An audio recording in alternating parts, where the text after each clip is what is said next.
This podcast is intended for a mature audience. Listener discretion is advised.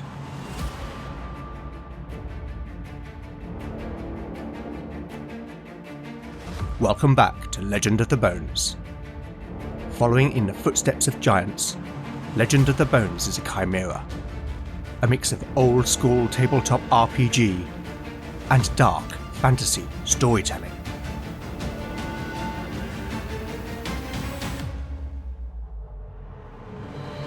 As its name might suggest, in Legend of the Bones the dice rule. There'll be no rerolls, no fudging the dice, no metacurrency. The roll of the bones will determine the character's destiny, and no one will be spared their fate. None shall escape the destiny of bone.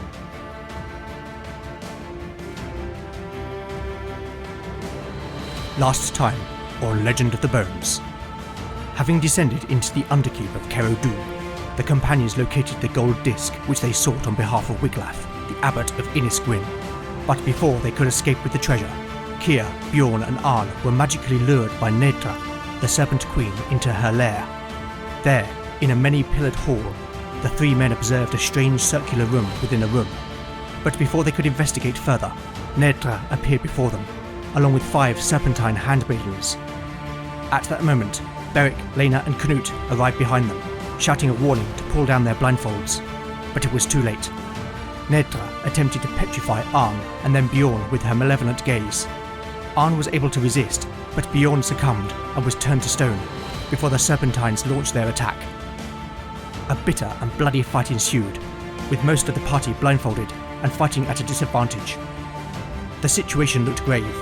Nedra racked Beric's body with pain through her sorcery before throwing lightning at Lena, almost killing the cleric and leaving her unconscious. Then, when all hope seemed lost, Kier managed to maneuver himself behind Nedra and critically wounded the Serpent Queen, stabbing her through the back. But Nedra still lived, and turning to face her attacker, the Serpent Queen petrified the rogue before Beric was finally able to slay the foul creature. And so, with a final act of heroism, Kier saved his friends from certain death, but at the cost of his own life.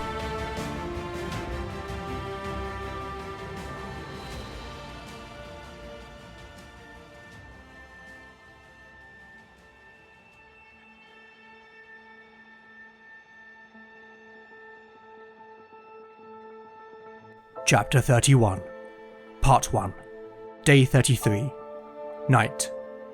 Party status: Beric, 16 out of 28 hit points. Lena, 0 out of 20 hit points.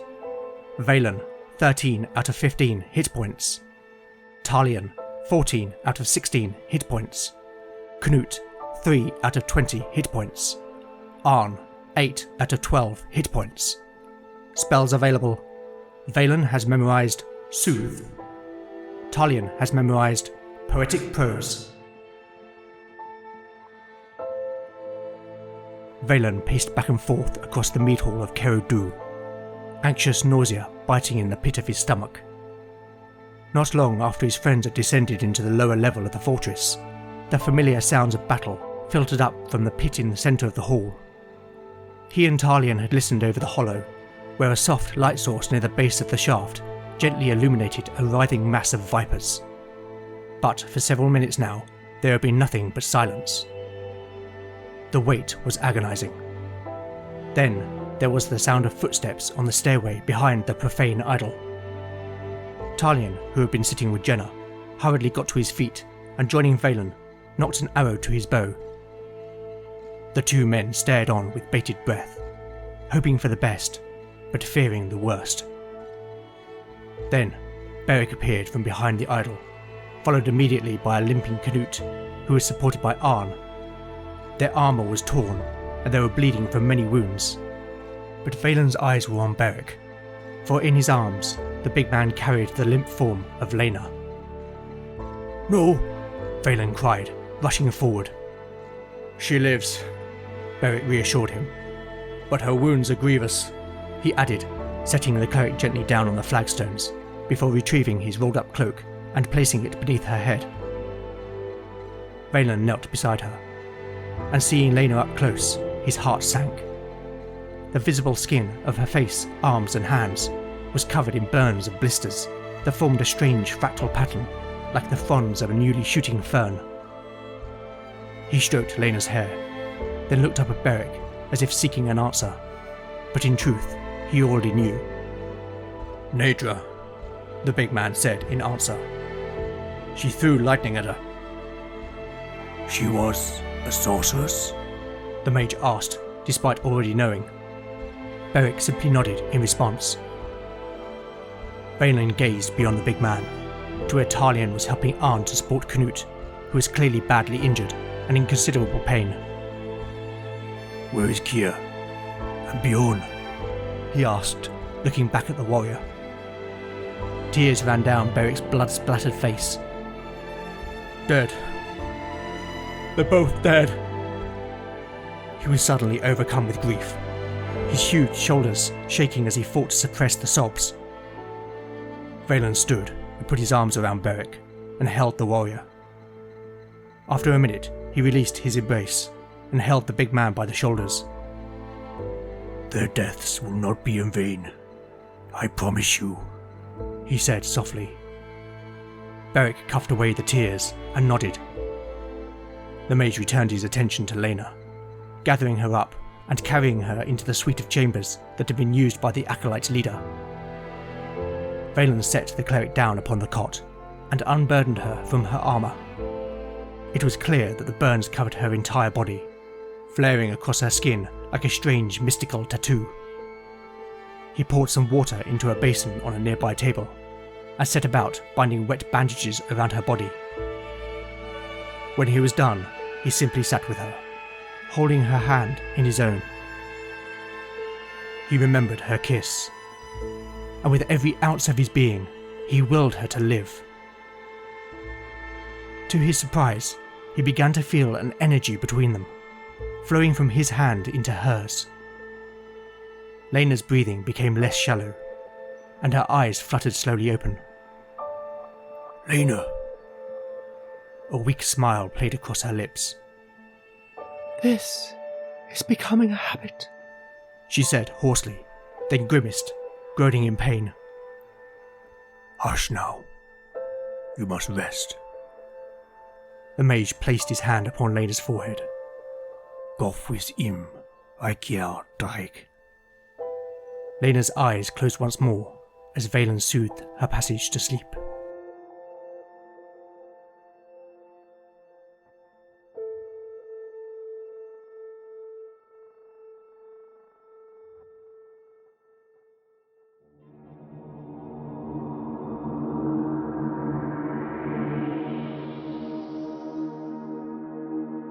So, the battle with Netra ended up confirming my fears. When I dreamt up the idea of the fortress of Kerodu, its mistress and its denizens, I had a nagging feeling that I might lose a main character. And so it was that the dice decided that Kier's fate was at hand. After losing him, I had to step away for a couple of days. It's a strange thing, because on one hand I know that all my characters are just a set of numbers on a page, but at the same time, over these past 30 or so episodes, I've really enjoyed exploring Kier's personality. I grew really attached to him through that, and as such it's been hard to let him go. Once I came back, I thought it was only right that I should send him off with a final peek into his backstory. I hope you can forgive that indulgence. I should not forget that Bjorn has also fallen, and whilst I have not really given any time to exploring his character, both Knut and Arn will be grieving their two fallen comrades. But now it's time to move on, because our companions still have many trials ahead of them. I have previously stated that NPCs level up in exactly the same way as player characters, although I confess that I am finding the distinction between the two becoming increasingly blurred. The tracking for an NPC level up begins from the episode at which the character is introduced, and that means that both Knut and Talion have reached level 4. I don't yet know how long these two men will stay with the party, but given their current involvement, let's see what benefits they gain. Starting with Knut, rolling new hit points on a d8. A 2. Well that gets bumped up to a min out of 4. Knut's new hit point total is 24. I wonder if the Skarne warrior will have any more luck with ability score increases. A roll of 6 on a d6 means that attribute will increase by 1. Here we go.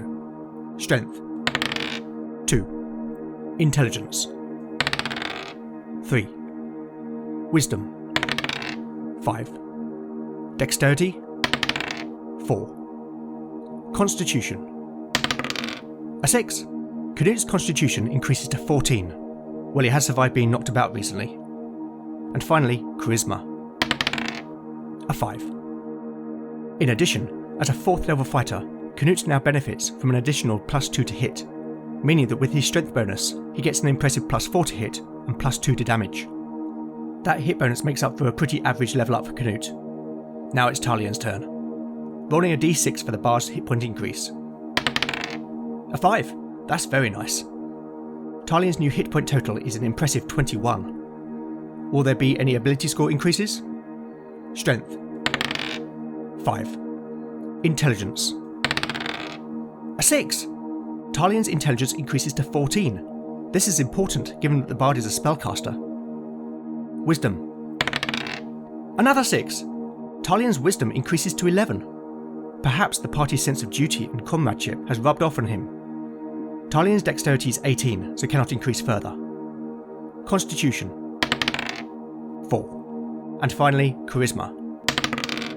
A 2. That was a very impressive level up for the bard. And in addition, Talian gets access to another 1st level bard spell. There are 2 more spells available at this level, so I am going to make a simple high-low roll on a d6 to determine which it is. A 4. So Talia's new spell is Pitch. When cast, the bard creates a pitch so high that any creature that can hear within hearing range is unable to act due to the extreme discomfort the sound causes. Any affected creature with acute hearing also suffers 1 point of damage. The spell has a range of 20 feet and lasts for 1 round. The bard themselves are not affected. In addition, any non-magical brittle objects or materials as ruled by the referee are shattered as a result of the sound. Affected materials include, but are not limited to, glass, pottery, eggshells, ice, and crystals. You can find a full description of the spell at legendofthebones.blogspot.com. With it being night, Lena and Canute are badly injured, so the party have little choice but to spend the night in Kerodu. As we have just heard, Valen received prescience of his new spell, Revive, which he gained from his last level up back in episode 27, but until now has not been able to commit it to memory. The mages also cast Soothe on Lena. I made his casting roll off mic, which was a success, sending the cleric into a deep, restorative sleep, and awaking she'll be restored 5 hit points. In the morning, all injured party members are restored by 1 hit point. When Lena awakes, she prays for Canute to be healed. The cleric needs a 17 or less for her prayer to be answered. A 6. Canute is healed for 6 hit points. The cleric then prays again for another miracle to heal Canute. With a 13, the Skarne warrior is healed for 4 hit points. Right, let's get back to the story.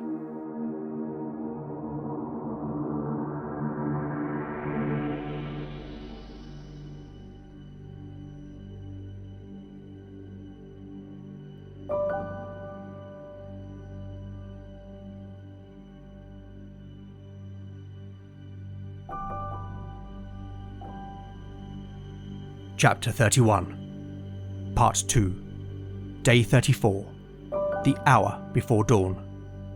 Party status, Beric, 17 out of 28 hit points. Beric's eyes flickered open. It was dark, save a thin sliver of moonlight that bled through the crack in the shutter, and a faint flicker of candlelight in the room beyond. It took him a moment to realise that he was in the chambers which had been used by the leader of the blind acolytes. The companions had decided to bed down here, where the door could be secured, in the hope that it would afford them all the chance to sleep without the disturbance of sitting a watch. His eyes quickly became accustomed to the gloom. Somewhere in the chamber, one of his companions was gently snoring. That would be Keir, he thought, but then the memory of his friend's death returned to haunt him. It was his fault. It was his plan. His rashness to venture into the Underkeep, underprepared. He should have stopped Keir from entering Nedra's lair. And now his friend was dead. As was Bjorn, not to mention Yora. And who knew if Lena would still yet live? For all he knew, the cleric would perish in her sleep. He was not fit to lead. he had failed them all. The room felt oppressive. He needed space and air. He got out of his bedroll, pulled on his boots, and buckled his sword about his waist. Grabbing his pack, he moved to the door, and quietly as he could, he unlocked it. Beric. Valen's soft voice called him. Beric turned and could make out the silhouette of the mage standing in the doorway of the room beyond, where Valen had been watching over Lena in vigil. I can't sleep, the big man explained. Neither can I, the mage replied. How is she? She will live, though I fear she will forever bear the scars. The mage's voice was thick. I will keep watch. Be careful, Beric. We can ill afford to lose you also. Beric nodded, then left the room, closing the door behind him. The mead hall was bathed in pale moonlight that filtered through the many holes in the roof above. He turned towards the idol and noticed a soft white glow emanating from the entrance to the northeast tower. For a moment, he thought about raising the alarm and calling the others to arms, but he thought better of it. He had already brought too much death upon them. He drew his sword and cautiously approached, taking care to tread silently.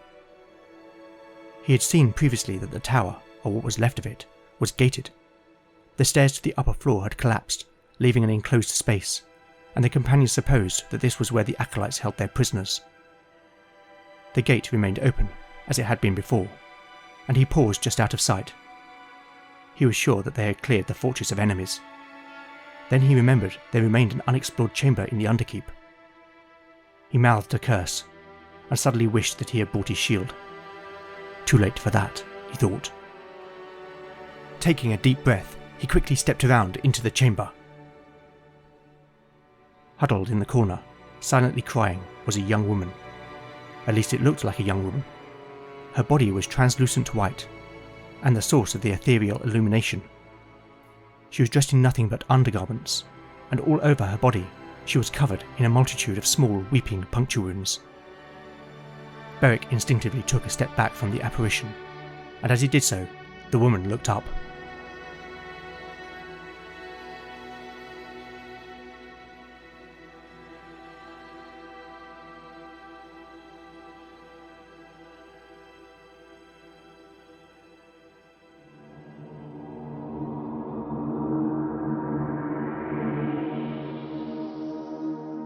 Beric has encountered a ghost. Whilst I am broadly using the old school Essentials monster profile for ghosts, I've made a few changes to suit my preferences. Rather than making a save versus spell to resist the apparition's aura of fear, I am going to make a wisdom check instead, as this feels more appropriate.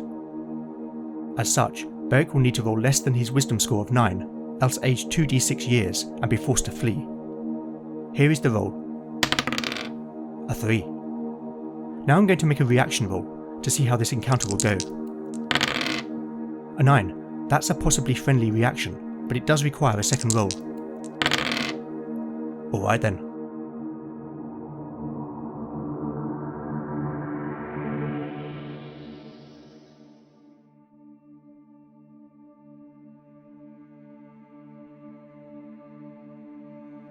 Beric could feel the blood drain from his face, and a cold sweat broke out upon his neck and chest as the fear rose within him. His mind told him to flee, but instinct rooted his feet to the ground. There was something about the woman's face. Her ghostly tears and the expression she wore told him she was not a threat. If anything, he felt pity. He pushed away the fear and felt the blood returning to his cheeks. Who are you? He asked in futility, not knowing whether the apparition was able to respond. The woman stared at him. He felt as if her eyes were penetrating his very soul. She held him thusly for what seemed like a long time, before her expression seemed to change. It became more hopeful. The phantom said nothing, and instead simply pointed to the south wall of the room. There's something there? The woman slowly nodded.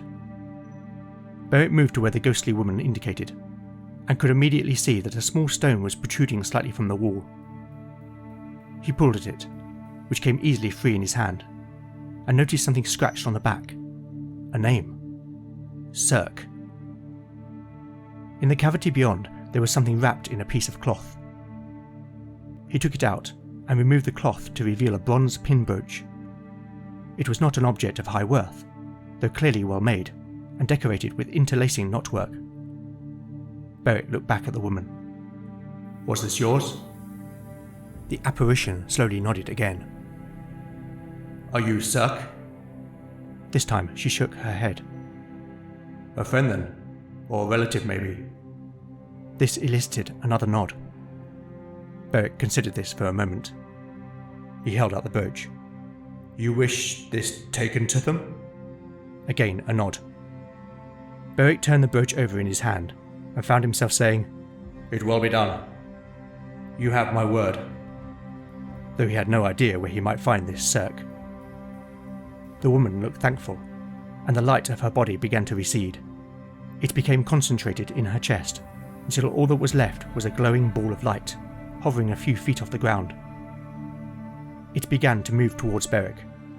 The warrior stepped back out of the room as it moved past him towards the stairs leading down into the underkeep. Perhaps he should have been wary and less trusting, but Beric's instinct told him that he had nothing to fear from this spirit. He followed after, making his way down the stairs, now illuminated by the pale white light. It was strange to see this place through his own eyes, but as he descended, his thoughts turned to the battle just a few hours earlier. The ghostly light continued on, through the vestry and into the shrine where the gold disc still hung on the wall above the grim altar. Beric half expected the light to lead him back into Nadra's lair, and a brief thought entered his mind that it might be a trap. But instead, the apparition proceeded straight ahead, towards the unexplored eastern chamber. The warrior hesitated for a moment, then gripping his sword tightly, he walked on, finding himself in a small crypt. A dozen or so shrouded remains lay in alcoves cut into the wall. Almost all of the burial shrouds were torn and rotted, revealing yellowed bones beneath. The memory of Vortigern's tomb flooded back into Beric's mind, not least because it had been Keir who had saved them that day also. He breathed a sigh of relief, for here the dead were content to remain so. In the centre of the room was a stone sarcophagus, above which the ball of light now hovered. Beric approached, and saw the surface of the lid inscribed with words in an unfamiliar language. He looked at the light, and in return it pulsed. Very well, he said, and sheathing his sword, he pushed the lid aside. The sarcophagus was occupied by a skeleton, that of a man by the size of it. Whatever clothes the man had worn had long since rotted, leaving behind just the smallest fragments. If it was not obvious from the sarcophagus, the gold talk about its neck and the many rings upon its arms was evidence that these were the remains of a man of high status. But also, in its hands, it gripped a magnificent sword which lay upon its chest. The sword was unravished by rust or time, and along its gleaming blade were strange mystic runes. Beric looked up into the light, and an ethereal voice reverberated around the room. Keep thy word, Beric Highness. There was a flicker, and the room went black.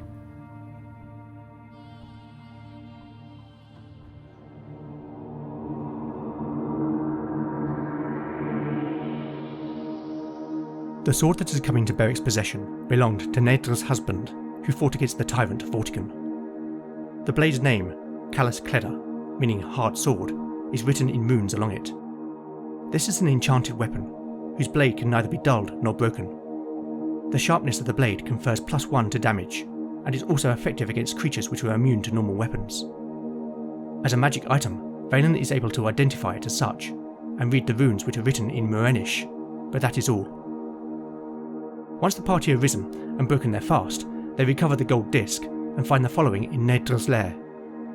600 gold pieces, which I am going to split 6 ways, meaning that Talion, Canute and Arn receive 100 gold each, with the party retaining the rest. 1 gold torque, worth 80 gold. 2 gold rings, worth 30 gold each. 4 gold necklaces, worth 50 gold each.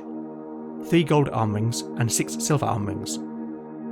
Talion is given the torque, and the rest of the jewellery is given to the Skarne warriors, to even the deal, as Beric has Callus Cleda, except for 1 gold and 2 silver arm rings, which they insist Beric takes.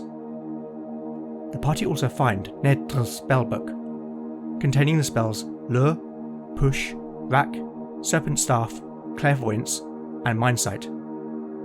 This is taken by Valen, though as described previously, he cannot learn any spells from the sorcery discipline.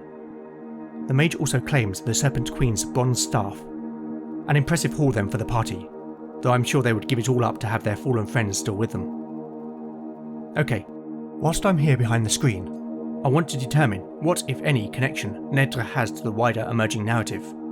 It's time to consult the Oracle.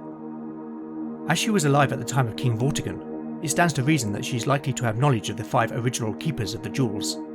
Is this true? A 6. That's a yes and. So does this mean that the Brethren may have heard of her and sent emissaries to garner any knowledge she may have had?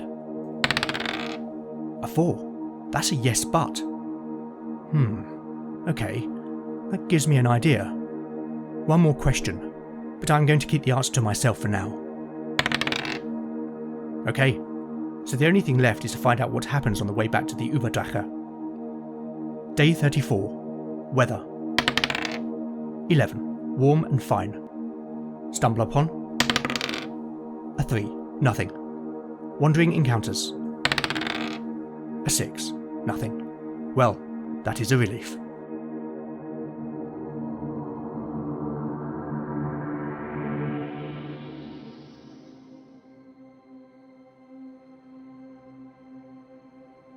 Chapter 31. Part 3. Day 34. Morning. Party status. Beric, 17 out of 28 hit points. Lena, 6 out of 20 hit points. Valen, 14 out of 15 hit points. Talion, 15 out of 21 hit points. Knut, 14 out of 24 hit points. Arn, 9 out of 12 hit points. Spells available. Valen has memorized Push, Shield, Soothe, and Revive. Talion has memorized Poetic Prose, Pitch, and Resolve. Lena can pray for 1 second level miracle. She did not recognize the person staring back at her. It was her face, that she knew, but spreading up from her neck and onto her cheeks and temples were pink, fern-like scars. Lena had never considered herself pretty, let alone beautiful, but now all she saw was ugliness staring back at her. And whilst she had not thought herself vain, part of her felt crushed. Her sister Lilia had ever been the pretty one. She had always had the young men of Godsport courting her, and she had revelled in it. Not that Lena had cared. After all, she had her faith. She recognised now that she was not immune to vanity. Merrin had awoken that in her with his attention. And now, with how she felt about Valen, a man whom, despite his personal demons and the teachings of the church, she had fallen in love with, she deeply desired that he found her beautiful. Lena suddenly felt ashamed. Here she was, despairing about her appearance, when Kier was dead. Had she learnt nothing? She had visited his statue earlier, and given the blessing of Naya for the young rogue's soul. It struck her at that moment. The 9 were once again testing her faith. They had spared her from death, but they had left her ugly, so no man could ever love her. Was this the price of her vanity? Valen would surely cast her aside as easily as Merrin had. She heard footsteps approaching, and quickly placed the silver hand mirror in her pack before sitting back on the cot, just as Valen poked his head around the door. He smiled weakly. How art thou? I live, she replied a little coolly. May I? The mage asked, gesturing towards the cot. By all means. She did not know why she was being so formal, though Valen did not seem to notice, else he chose to ignore it. He sat down beside her, his torso turned towards her. Lena kept looking ahead, fearing to meet his gaze. Lena, Do not! She interrupted him sharply, and for a moment he was taken aback. What is it? What ails you? He asked softly. Lena's eyes became wet. She blinked, and a single tear rolled down her cheek. She turned and looked at him directly, showing the full extent of the scars upon her face. No man could ever love this. Her voice was full of resentment. Valen held her gaze. Then he reached out and took her hand in his own. She began to pull away. No, Lena, he said firmly, slightly shaking his head. Lena relaxed her hand. She could feel her bottom lip trembling. A heart truly won is not so easily lost.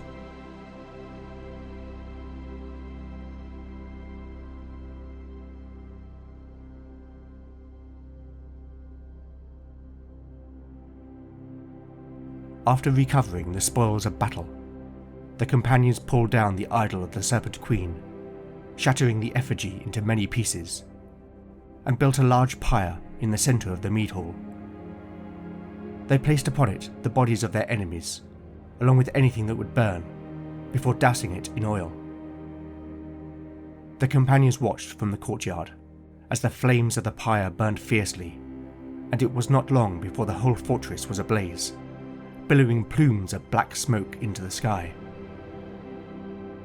Then, placing Yora's body on a makeshift stretcher, they left that cruel place to burn, and made their way back across the Felmore. And whilst they had achieved what they had come to do, their victory was all too hollow.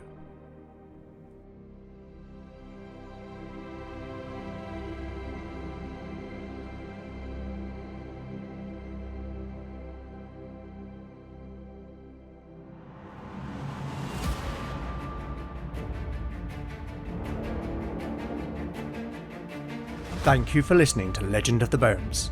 I hope you've enjoyed the show. If you like what you've heard, then please do consider giving it a positive review in your podcatcher of choice. It really does help the show reach new listeners. You can also help by liking or reposting new episode announcements, or by recommending the show online or to a friend. You really can't beat the power of word of mouth. Alternatively, if you would like to show your appreciation by buying me a metaphorical cup of tea, then I now have a Ko-fi page at ko-fi.com/Legend of the Bones.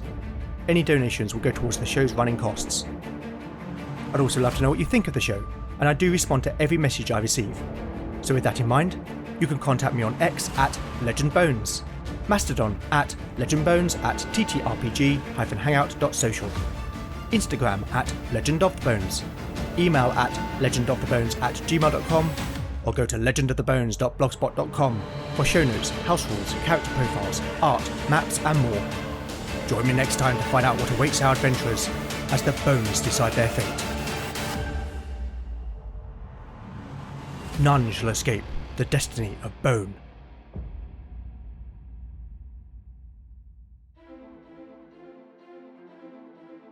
Every hero strikes out on their adventure for a different reason. To prove myself worthy of my mother's praise. To write my own story and discover who I really am. To prove to my family that I am more than they believe me to be. To revive the god that has chosen me. But when the fragile balance of the world is in jeopardy, and sinister forces move in the darkness, heroes will be tested, pushed to their limits and beyond.